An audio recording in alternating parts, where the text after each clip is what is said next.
Lieutenant James Carter adjusted his collar, feeling the weight of the moment settle on his shoulders. The grand chamber of the Vasheri High Council was nothing like the polished halls of Earth's diplomatic centers. It was vast, filled with towering pillars that glowed faintly, casting eerie blue shadows. The air was thick with an unfamiliar scent, something between burning incense and fresh rain. This was humanity's first formal negotiation with the Vasheri, a powerful alien empire that had long remained distant and mysterious. Unlike other species Earth had encountered, the Vasheri were not just warriors. They were something more. Their telepathic abilities and rigid traditions made them difficult to understand, but humanity needed this alliance. Carter stood beside Ambassador Reynolds, who was speaking with the Vasheri delegation. The leader of their group, a tall and imposing figure named Counselor Vector, observed the humans with unreadable eyes. The Vasheri themselves were striking, humanoid in form, but taller, their skin marked with glowing bioluminescent patterns that shifted like living tattoos. Among them was Tisseri. She stood near the center, silent but watching. Unlike the other Vasheri, she wore lighter armor, more elegant, hinting at both status and combat readiness. Her movements were graceful but precise, like a blade waiting to strike. Carter wasn't sure why, but his gaze kept drifting toward her. There was something about her presence, calm, yet intense. The negotiations stretched on, filled with careful words and cautious agreements. The tension in the room was thick, like a battlefield before the first shot. Carter wasn't even supposed to speak, just observe and learn. But when Tisseri turned slightly, her golden eyes meeting his for a brief moment, something inside him acted before his brain could stop it. "You look beautiful today," he said, almost casually. Silence. The air itself seemed to freeze. Every Vasheri in the room went completely still. The glowing markings on Tisseri's skin pulsed in an erratic pattern, as if reacting to his words. Carter felt a chill run down his spine. What just happened? Ambassador Reynolds stiffened beside him. Counselor Vector narrowed his eyes, his expression shifting from calm observation to something unreadable. The humans exchanged nervous glances, unsure why a simple compliment had turned the room into a pressure chamber. Tisseri did not reply. Her gaze remained locked on Carter, her expression unreadable. Then, without a word, she turned and walked out of the chamber. The other Vasheri followed, leaving the humans standing in confused silence. "What did you do?" Reynolds hissed. Carter swallowed. "I just gave her a compliment." The cultural advisor, a woman who had spent years studying the Vasheri, paled. "Lieutenant," she whispered, "I think you just proposed to her." Carter blinked. Then, for the first time, he truly understood what it meant to make first contact with the unknown. Carter sat at a long stone table in the heart of the Vasheri stronghold, surrounded by warriors, elders, and high-ranking officials. The grand hall was alive with deep voices, rhythmic drumming, and the scent of roasted meats and exotic spices. It was a feast in his honor, a celebration of his survival, his trials, and his acceptance among the Vasheri. A large warrior pounded his fist against the table. To the human, Carter Hayes, the outsider who walked the path of worth. The hall erupted in cheers. Goblets were raised, and the warriors stomped their feet in approval. Carter grinned, lifting the ornate drinking vessel they had given him. He had no idea what was inside, but after everything he'd been through, he wasn't about to refuse a victory drink. He took a sip and immediately coughed. The liquid burned like fire, but left a strangely pleasant aftertaste. Tisseri, sitting beside him, chuckled. "Vasheri ale. Stronger than what your people drink." Carter cleared his throat. "No kidding. Pretty sure that just burned a hole in my soul." Tisseri smirked and took a sip of her own without flinching. As the feast continued, Warlord Catherine stood and raised a hand. The hall fell silent. His glowing eyes swept over the crowd before settling on Carter. "You have earned our respect, human," Catherine said. "And now you are offered a choice. Carter tensed. Oh boy, here we go again. Sari glanced at him, her expression unreadable. Catherine continued, You may return to your people, carrying the honor of one who has faced the path and triumphed. The Vasheri will remember your name, and your people will know that we do not take humans lightly. Carter nodded slowly. Okay. And the other option? Catherine's eyes gleamed. You may stay among us, not as a guest, not as an outsider, but as a warrior of the Vasheri. The room buzzed with quiet murmurs. Sari remained silent, watching him carefully. Carter blinked. Of all the things he had expected tonight, this was not one of them. You're serious? Catherine nodded. Few outsiders have ever been given this chance, but you have proven yourself beyond doubt. Carter hesitated. Stay. Among these warriors, these people who had pushed him to his limits, tested his mind, and nearly killed him over a misunderstanding. And yet, something about the idea didn't seem crazy. He had fought beside them, earned their respect. Even Sari, who had once looked at him as a foolish outsider, now saw him as an equal. His entire life, he had been searching for something, a purpose, a place where he mattered. And maybe, just maybe, he had found it here. Carter exhaled and met Catherine's gaze. So, he said, smirking, do I get my own cool set of armor, or what? Sari finally smiled. The hall erupted in cheers. Carter sat in the waiting chamber, his heart pounding like a war drum. He had faced dangerous situations before, hostile negotiations, high-stakes missions, but nothing had prepared him for this. Ambassador Reynolds paced back and forth, his face tight with frustration. Do you have any idea what you just did, Lieutenant? Carter rubbed his temples. I gave her a compliment. That's all.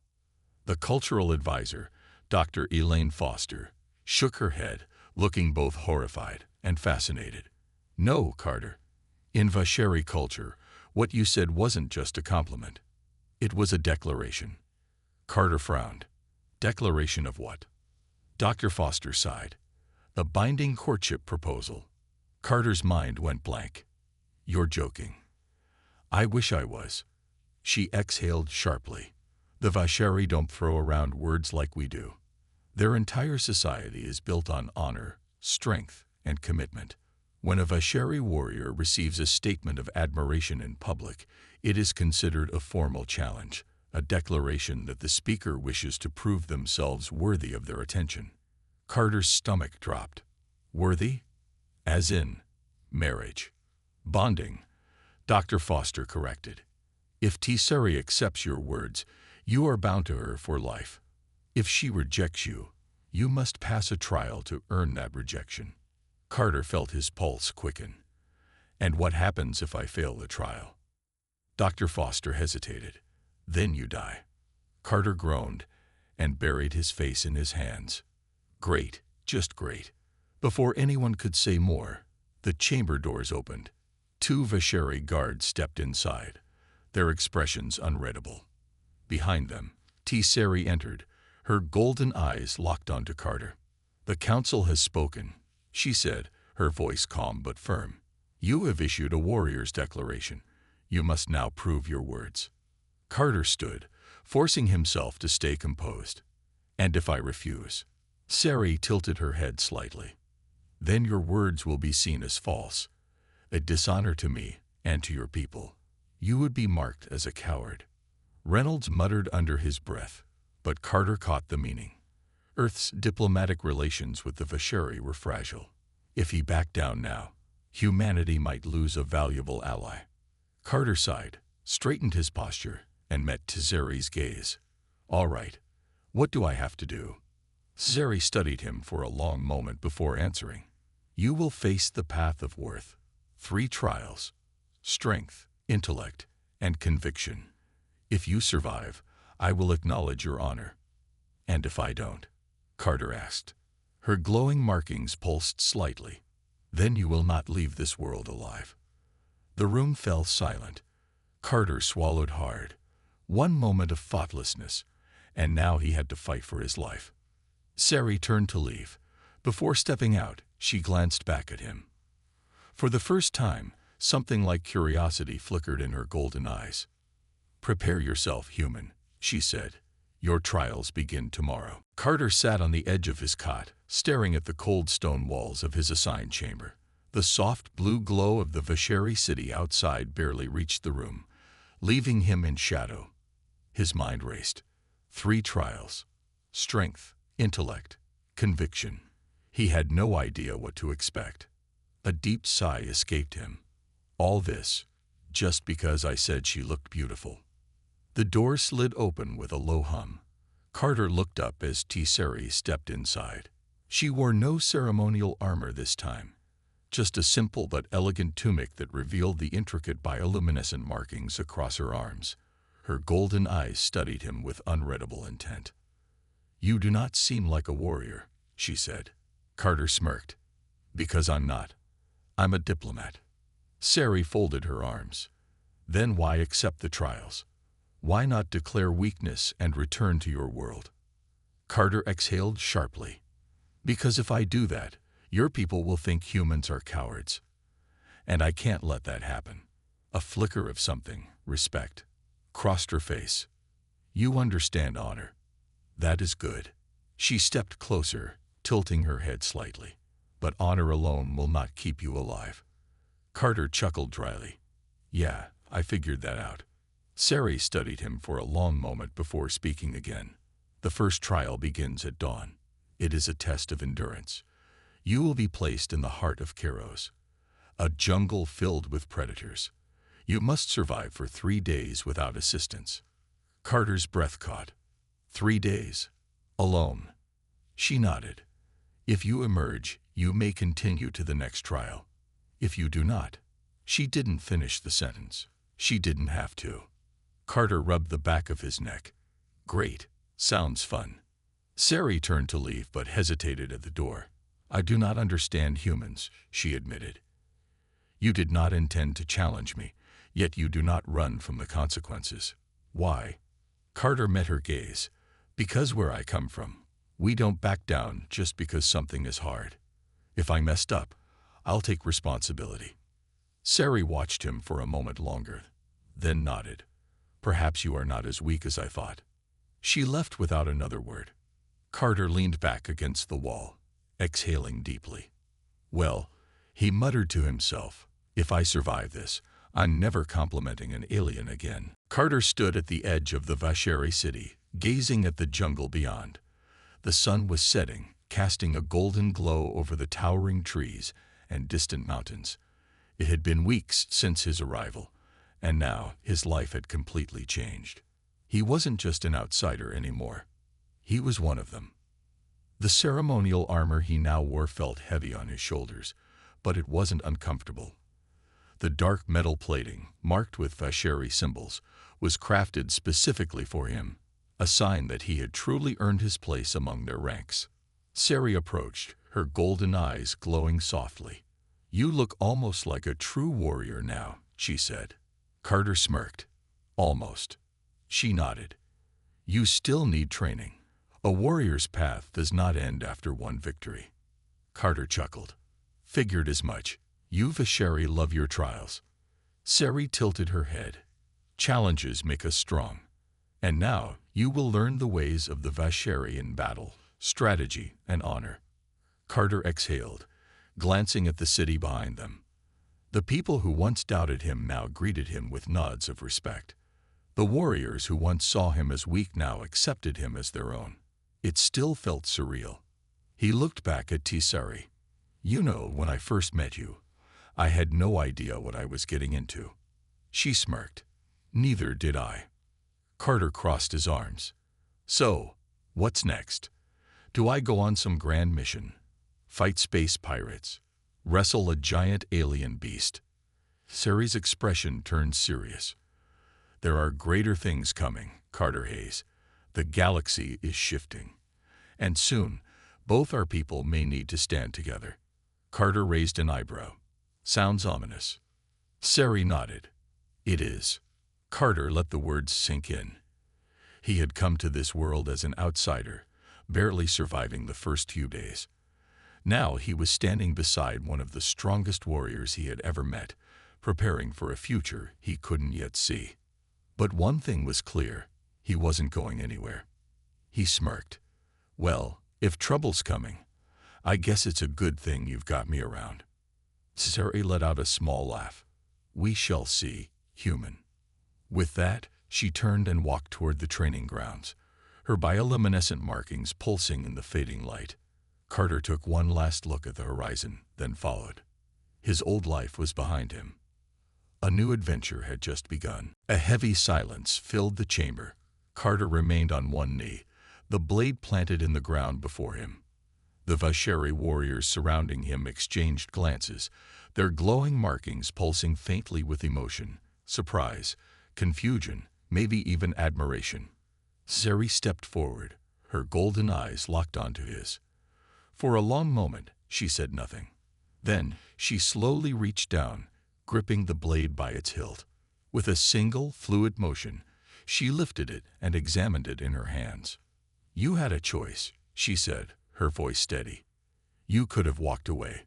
You could have chosen violence. But you did neither." Carter slowly stood, meeting her gaze. "Because that's not how we do things." Sari tilted her head. "And yet many would have done whatever was necessary to win." Carter gave a tired smirk.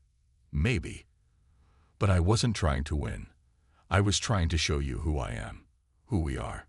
A flicker of something crossed her expression. Respect, curiosity, something else he couldn't quite name. Behind them, Warlord Kethrin let out a deep chuckle. "Fascinating," he mused. "I expected him to fight. I expected him to kneel and surrender. But this is new." Sari turned back to the assembled warriors. The path of worth is not just about strength. It is about understanding, about proving one's honor, even when no clear path exists. She looked back at Carter. "And today, you have done so." Carter exhaled, the tension finally leaving his body. "So, that means I passed." Sari nodded. "Yes, human, you have passed." A deep murmur rippled through the warriors, some nodding in approval, others looking unsure. But it was Warlord Kethrin who made the final declaration. "Let it be known," he said, his deep voice echoing in the chamber, "that this human, Carter Hayes, has walked the path of worth and proven himself before the Vasheri." The warriors stomped their feet in unison, a rhythmic sound that Carter guessed was their way of showing respect. He let out a small breath of relief. Reynolds, still restrained, gave him a bewildered look. "You really do know how to get yourself into trouble, don't you?" Carter chuckled. "Yeah, it's a talent." Sari turned to the guards. "Release the ambassador. He is no longer a prisoner." The moment Reynolds was freed, he rubbed his wrists and stepped forward. "And what now?" Sari looked back at Carter. "Now he stands as an honored guest among our people." Carter raised an eyebrow. "So that means I'm not engaged, right?" For the first time, Sari actually laughed. It was soft, almost musical. "No, Carter Hayes. You are not bound to me." Carter grinned. "Good. No offense, but I think I need a break from life-threatening misunderstandings." Sari smirked. "Perhaps, but your journey with the Vasheri is not over yet." And somehow, Carter knew she was right. Carter leaned against the balcony of the Vasheri stronghold, staring out at the alien city below. The bioluminescent lights of the towering spires flickered in mesmerizing patterns, painting the sky with soft blues and purples. The jungle beyond stretched endlessly, filled with creatures he had barely survived days ago. He had passed the trials. Somehow, the thought still felt unreal. Footsteps approached behind him. He didn't need to turn around to know who it was. "You are quiet," Sari said, stopping beside him. Carter exhaled. "Yeah, just thinking." Sari studied him, her golden eyes gleaming in the night. "You should be proud. Few outsiders have ever earned our respect." Carter smirked. "Respect is nice, but I'd rather have a bed that doesn't feel like a rock." Sari's markings pulsed faintly. "Amusement, maybe. You will adjust." He glanced at her. So what happens now? Am I some honorary warrior? Do I get a cool title? Sari tilted her head slightly. You have earned a place among the Vasheri. That is honor enough. Carter rubbed the back of his neck. Yeah, but I didn't do this for honor. I didn't want humans to be seen as weak or untrustworthy. Sari's expression softened, just a little. And that is why you succeeded. Carter chuckled. Guess I got lucky. She shook her head. Luck does not survive the heart of Keros. Luck does not outwit Warlord Kethran. And luck does not make a man kneel before his enemies without fear. Carter looked at her, surprised by the warmth in her voice. For the first time, he realized something. Sari didn't just respect him. She trusted him. And considering everything they had been through, that meant more than any title ever could. After a long pause, Carter exhaled and leaned back against the railing. You know, he said, grinning, this all started because I gave you a simple compliment. Sari raised an eyebrow. Yes, and you nearly died for it. Carter laughed. Yeah, remind me to be careful with my words next time. Sari smirked. Or perhaps you should be ready for the consequences. Carter shook his head, still smiling. You Vasheri really don't do anything the easy way, do you? Sari's eyes gleamed. No, Carter Hayes, we do not. They stood there in silence for a moment, watching the city lights dance in the distance.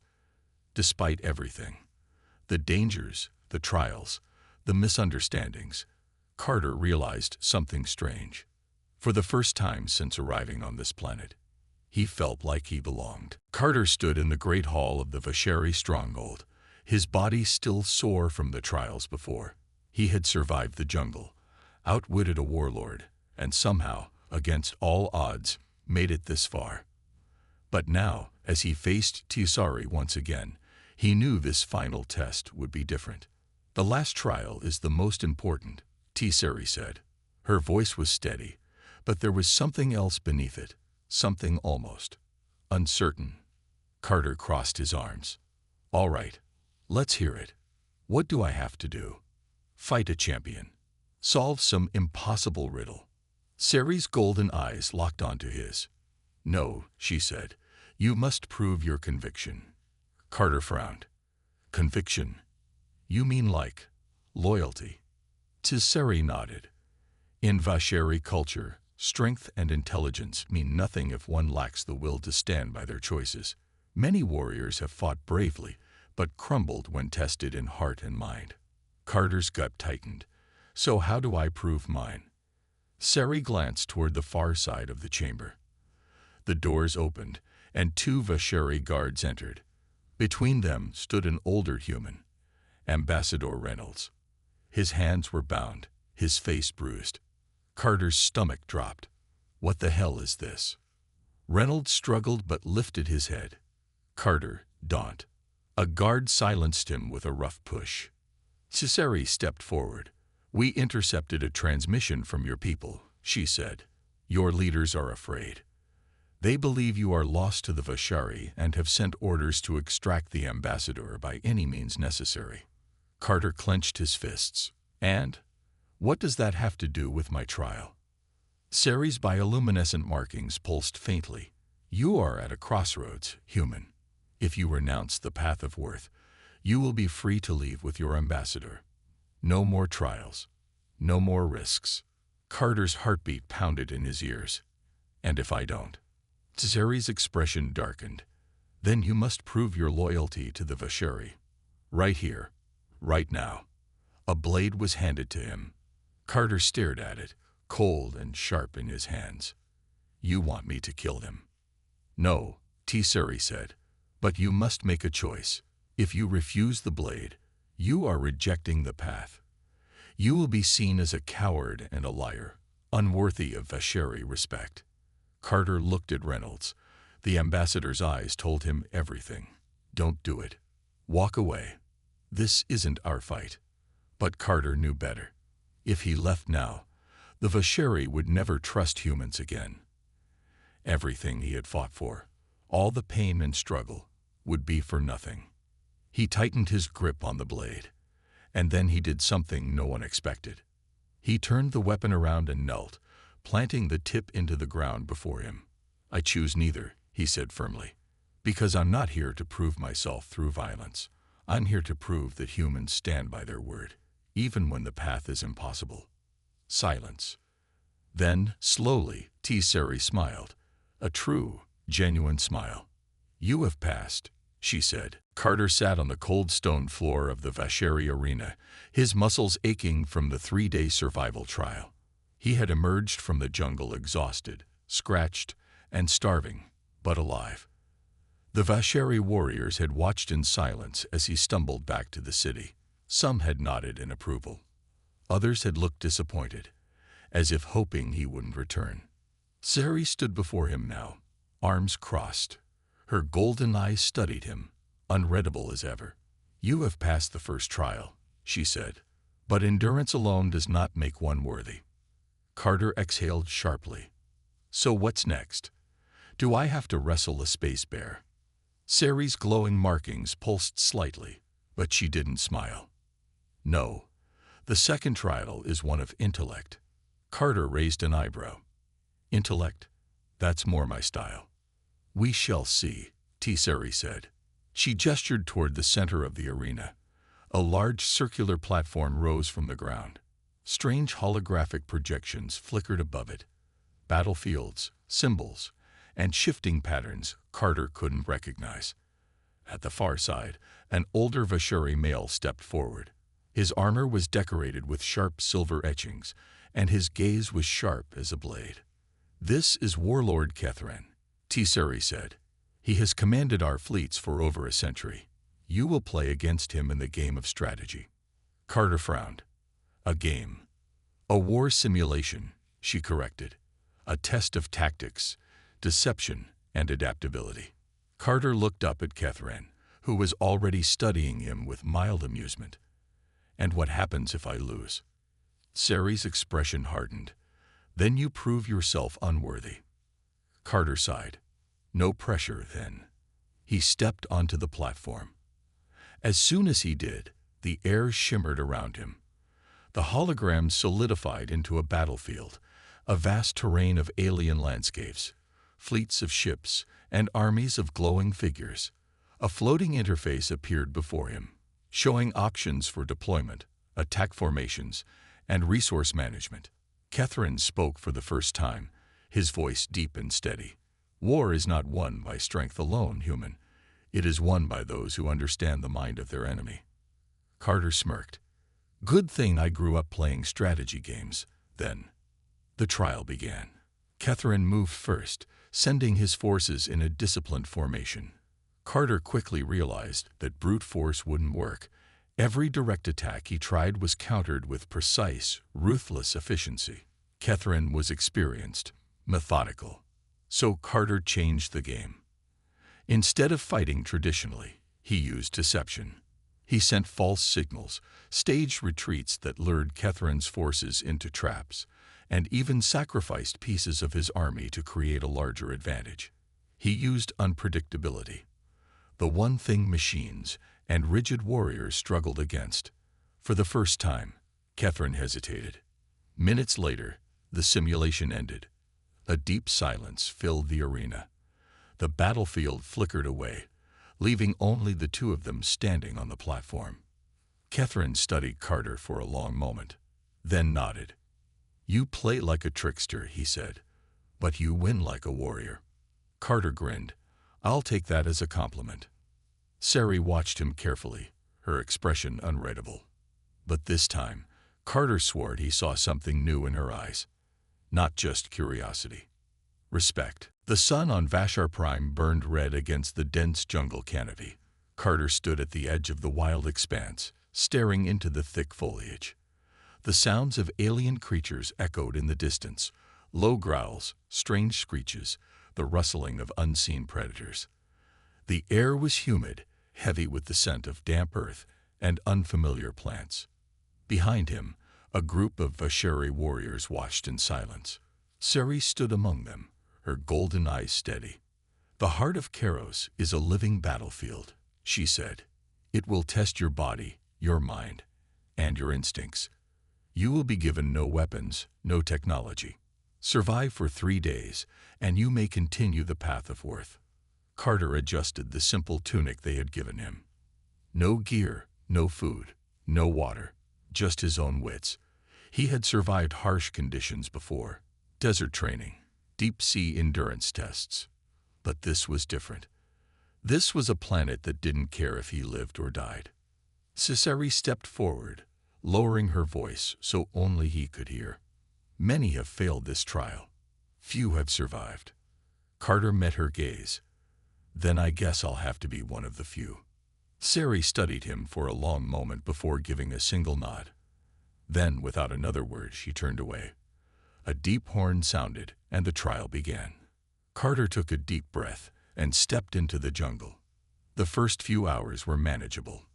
Carter moved carefully, marking his path with small scratches on tree bark. He remembered his survival training. Find water first. He followed the distant sound of running streams, stepping cautiously over thick roots and strange, glowing fungi. Then the creatures came. A shadow moved in the trees. Carter froze. A low growl rumbled from the underbrush.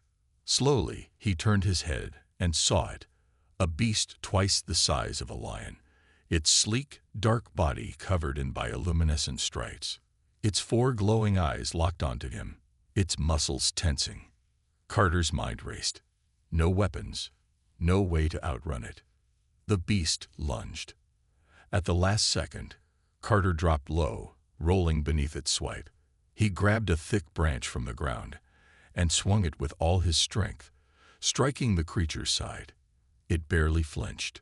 Snarling, it turned back to him. But Carter was already running. He sprinted through the jungle, weaving between trees, ducking under vines. The beast crashed through behind him, gaining ground. Desperate, Carter spotted a thick, hanging vine. Without thinking, he leaped, grabbing it and swinging himself up onto a massive branch. The beast slammed into the tree below, growling in frustration. Carter panted, gripping the bark tightly. He wasn't out of danger yet, but he had survived the first attack. Only 2.5 days to go. As he steadied his breathing, he wondered if Ciceri was watching. And if she was, he hoped she was impressed.